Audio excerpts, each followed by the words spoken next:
So much of the success that we've had as a business and that I've had as a person has been built on the shoulders of other people. I'm fortunate enough to have worked with and have met some really exciting, successful people, and to have the opportunity to share that experience and share that success is something that, while of course it's personally really fulfilling, it actually helps people to be more successful themselves, to hear about those stories, to listen to those stories, and to see the difference that it can make to their lives and their success.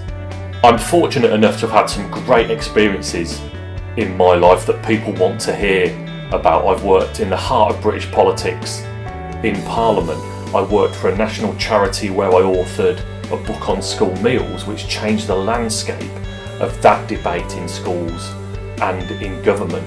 I've worked for a global charity where I was fortunate enough to travel to Africa, the Far East, the Americas and Europe, and learn a great deal about how people across the world communicate.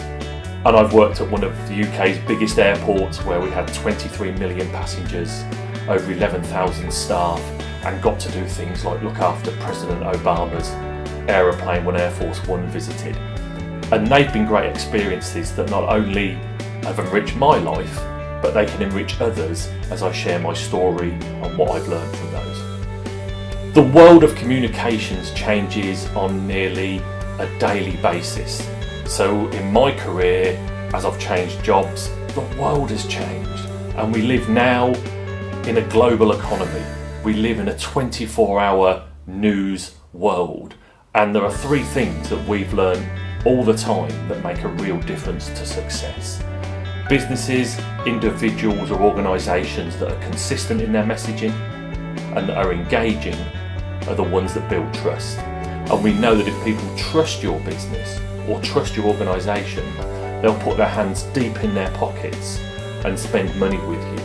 And the story that we have to tell and the experiences that we share are about those three things. They're about consistency, they're about engagement, and they're about trust.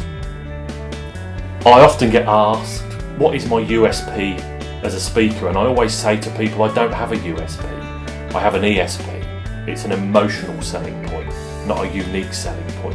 What we bring to the game is a real engaging, emotional discussion with our audience, where we're able to share what we know, where we're able to share our experiences, and where we're able to share some of the most cutting edge research that tells people how quickly communications is changing, and how if they put that into practice in their lives, in their businesses, then they will become so much more successful. That's why we share, that's why we get asked to come in and tell our story, and that's why more and more people want to hear from us.